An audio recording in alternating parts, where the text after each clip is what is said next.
Hello guys, മറ്റന്നാൾ school start ചെയ്യും. നിങ്ങൾ പലരും ക്രിസ്മസ് എക്സാമിന് മാർക്ക് കുറഞ്ഞതുകൊണ്ട് തന്നെ വീട്ടിൽ നിന്ന് അടി കിട്ടുമല്ലോ, അച്ഛനോട് എന്ത് പറയും, അമ്മയോട് എന്ത് പറയും, ടീച്ചർ സ്കൂളിൽ നിന്ന് എല്ലാവരുടെയും മുന്നിൽ നിന്നിട്ട് മാർക്ക് വിളിച്ച് പറയുമല്ലോ എന്നൊക്കെ ആലോചിച്ച് ടെൻഷനിലായിരിക്കും. 10ാം ക്ലാസ് പഠിക്കുന്ന മക്കളോടാണ് എനിക്ക് പറയാനുള്ളത്, ഇനി നിങ്ങളുടെ മുന്നിൽ 60 ദിവസമുണ്ട്. നിങ്ങളെ ഇപ്പോൾ പലരും ചീത്തവരെയൊക്കെ ഉണ്ടാകും. ഇവരുടെ എല്ലാവരെയും വായടപ്പിക്കാൻ നിങ്ങൾക്ക് ഇനിയുള്ള 60 ദിവസം നിങ്ങൾ ഹാർഡ് വർക്ക് ചെയ്യുകയാണെങ്കിൽ ആ റിസൾട്ട് വരുന്ന ദിവസം നിങ്ങളുടെ പാരൻസിൻ്റെ മുഖത്തെ സന്തോഷം നിങ്ങൾക്ക് കാണാൻ പറ്റും. നിങ്ങൾക്ക് ഫുൾ A+ കിട്ടിയെന്ന് അറിഞ്ഞിട്ട് നിങ്ങളുടെ ടീച്ചേഴ്സ് ഞെട്ടുന്ന കാഴ്ച നിങ്ങൾക്ക് കാണാൻ പറ്റും. അത് പലതവണ ഞാൻ കണ്ടിട്ടുള്ള കാര്യമാണ്. അതായത് സ്കൂളിൽ റിസൾട്ട് വരുന്ന ദിവസം ലഡു ഒക്കെ ആയിട്ട് ചില പിള്ളേർ വരും. ഇവർ വന്നിട്ട് സാറേ എനിക്ക് ഫുൾ A+ ഉണ്ട് എന്ന് പറയുമ്പോൾ ഇവന് ഫുൾ A+ എന്ന ഞെട്ടലോടുകൂടി ചില കുട്ടികളെ അധ്യാപകർ നോക്കുന്നത് ഞാൻ കണ്ടിട്ടുണ്ട്. അപ്പോൾ നിങ്ങളോട് പറയാനുള്ളത്, നിങ്ങൾ ആത്മാർത്ഥമായിട്ട് ഹാർഡ് വർക്ക് ചെയ്ത് കഴിഞ്ഞാൽ ഇനിയുള്ള 60 ദിവസം, ജനുവരിയിൽ നമ്മുടെ മുമ്പിൽ 28 ദിവസമുണ്ട്, ഫെബ്രുവരിയിൽ 28 ദിവസമുണ്ട്, മാർച്ചിലേക്ക് വരുന്ന സമയത്ത് 4 ദിവസമുണ്ട്.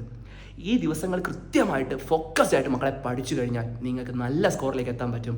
അതിന് വേണ്ടിയിട്ട് ഹാർഡ് വർക്ക് ചെയ്യുക. അല്ലാതെ കഴിഞ്ഞു പോയിട്ടുള്ള ക്രിസ്മസ് എക്സാമിൽ മാർക്ക് കിട്ടിയില്ലല്ലോ എന്ന് ആലോചിച്ചിട്ട് സങ്കടപ്പെടാനല്ല നിങ്ങൾ ശ്രമിക്കേണ്ടത്. നമ്മുടെ മുന്നിൽ അവൈലബിൾ ആയിട്ടുള്ള ടൈമിനെ ഏറ്റവും എഫക്റ്റീവായിട്ട് യൂട്ടിലൈസ് ചെയ്തുകൊണ്ട് ഏറ്റവും ആത്മാർത്ഥമായിട്ട് പഠിച്ചു കഴിഞ്ഞാൽ നിങ്ങൾക്ക് നിങ്ങൾ ആഗ്രഹിക്കുന്ന റിസൾട്ട് ഉണ്ടാക്കാൻ സാധിക്കും.